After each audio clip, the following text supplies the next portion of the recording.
Hey, what's up, everybody? So I had some thoughts I wanted to share, and a lot of times when I make these videos, it just has to do with things that I feel like God's leading me to in my life and teaching me in my life, and sometimes I just like to share exactly from that place of what God's sort of leading me in and directing me in. And so that's where this video basically comes from.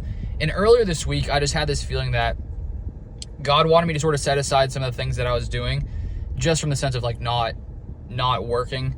And so basically early in the week, I took a couple of days off, and I felt like there was something God just wanted to show me and really speak to me. And I think there are those times where you can get so stuck in a routine, so stuck in just, a way of thinking, that sometimes it can be hard you get so used to it that you don't even question potentially thinking differently.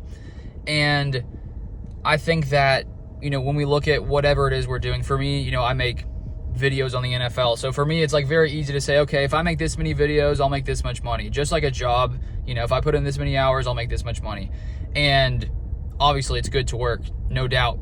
But at the same time, I think we can start to use logic, start to use our human thinking to sort of lead us, and we can get so stuck in that I think sometimes that thinking can hold us back. And I think for me, I just realized that God was basically showing me that I needed to expand the way that I was thinking. And just to share exactly what I was thinking, for me, I feel like I need to make a certain amount of videos to make a certain amount of money.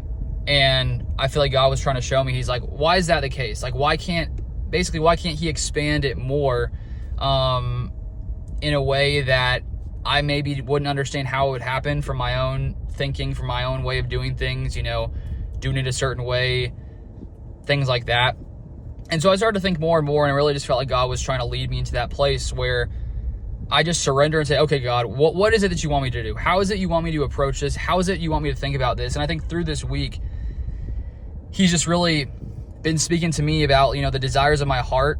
And sometimes I like to think, occasionally I've thought this over the past few years, if I had like $1 million in the bank and I did not have to work today, or I didn't have to work this year, like what would I do? What would I spend my day doing? And I feel like thinking from that perspective, it can really help you see maybe those desires that God's put in you. Because God says, if you basically delight yourself in me, I'll give you the desires of your heart. And I really think if you're pursuing God and seeking him and really living for him, that those desires in you, I believe, are there for a reason. I think that he gives us all gifts, gives us all purposes to pursue. He's like appointed things for us to do for his glory that will grow his kingdom.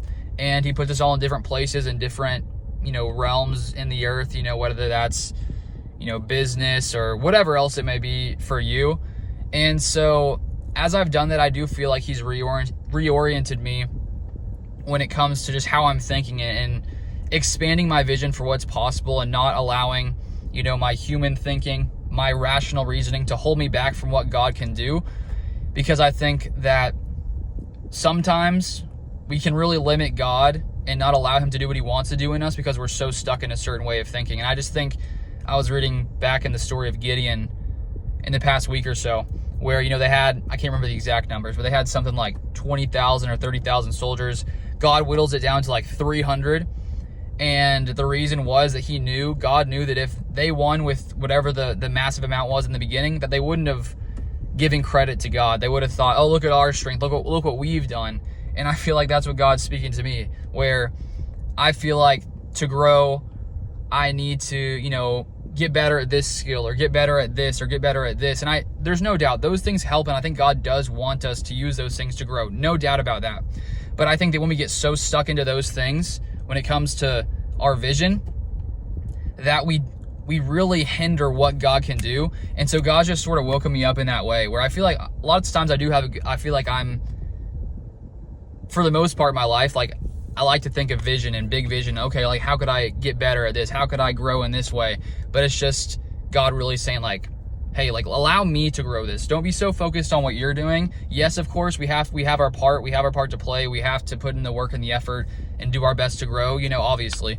But we need to allow God to come in and do what only he can do, because God can expand things in ways that make no sense because he's God. He can come in and change a situation like this because of nothing that we did. And so I think that that's just a good thing to remind ourselves of, that we got to stop relying on ourselves sometimes and really allow God to take the reins and say, okay, God, I surrender. I'll do it your way. Your way is better than my way. Even if I don't logically understand how this is going to work, I trust you. And that's where I am right now. Like, just in my situation, I'm like, okay, God, I feel like you're leading me in this way. Honestly, it doesn't make sense how it's going to grow more. I mean, it sort of does, logically, not quite logically. It's more so God just doing it. And so I'm like, okay, God, if you're telling me to do this, I'm going to do it. I trust you. I trust that you have better plans for me, and I trust that you can make a way. And so it's just really surrendering that to him, trusting him, and then also in the midst of it, allowing God to increase that vision in you.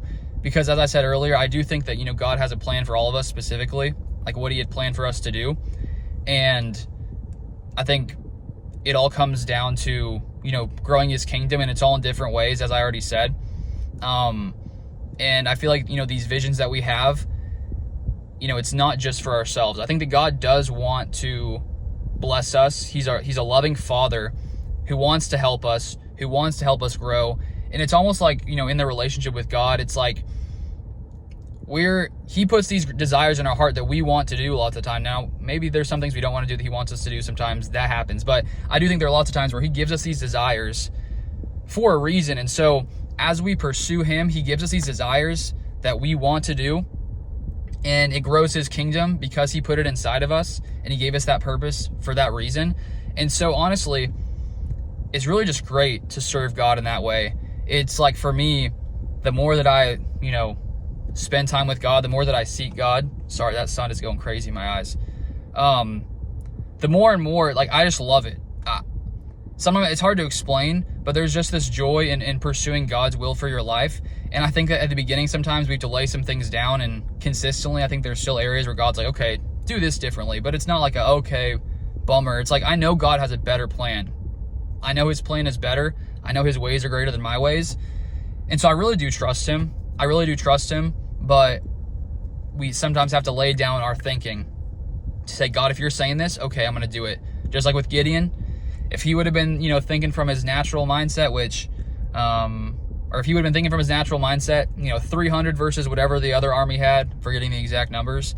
I mean, logically, that looks like you would not be thinking that Gideon was going to win that battle if you were an onlooker and didn't know that God was on his side. You say, there's no way that, that they're going to win that. And that's where I think God sometimes puts us in those positions where the only way through is to trust him, because, he deserves all the glory. And sometimes we can think it's our own strength and get stuck in thinking that it's what we did, when in reality, God wants to come in and say, hey, let me do this and allow me to take control. Allow me to make it happen. You don't have to force it. Just yield to me, surrender, trust that I'm going to make it happen for you. Do your part, whatever that is, and then have that faith, because faith pleases God. If you look at Hebrews 11:5-6, it talks about Enoch, where God took Enoch because he pleased him and he walked with him because he had that faith. And it says, I'm paraphrasing here, I may get it, but I may not get it. Without faith, it's impossible to please God, for he who comes to God must believe that he is, and that he's a rewarder of them that diligently seek him. And so, because, if you have faith in Jesus Christ and you've put your faith in him, God is pleased. God is pleased with you because of your faith, and because, he loves us and he died for us. And I think that there are so many plans that God has for us that are so much bigger than we could ever even imagine. And that's where that rational thinking, where sometimes we can think, okay, here's the first step, here's the next step, logically, I did this here. What's the next logical step? Where sometimes God doesn't want us to take logical steps. Sometimes, yes, clearly pray about it, your situation. But there are times where he wants to take you from one step to one that makes, that there's no human rationale for how in the world that happens. That's what God wants to do. And I know that he wants to do it in my life. And so he just woke me up okay, trust me more. lay it down, lay down your way of doing it more, allow me to do it. And so I just wonder, like, how many things in our lives that we haven't seen just because we haven't said, okay, God, do what you want to do. It may make zero sense in the moment. It could take time to see it come to fruition. There's that, time to sow and a time to reap. And so that's where, you can't get discouraged, where if you get something, God's leading you to something and it doesn't happen right away, it doesn't mean it wasn't God. Lots of times it's like we got to be patient and we have to allow the thing to come to pass. And that's where we got to stay in that faith, like Abraham and Sarah, where it was a long time where they had to be patient to see that promise be fulfilled. And lots of the time in that waiting, God like builds us up, strengthens us, and through that process, strengthens us in faith. So that's basically what was on my mind, because God's been speaking it to me. So I just want to share my thoughts there.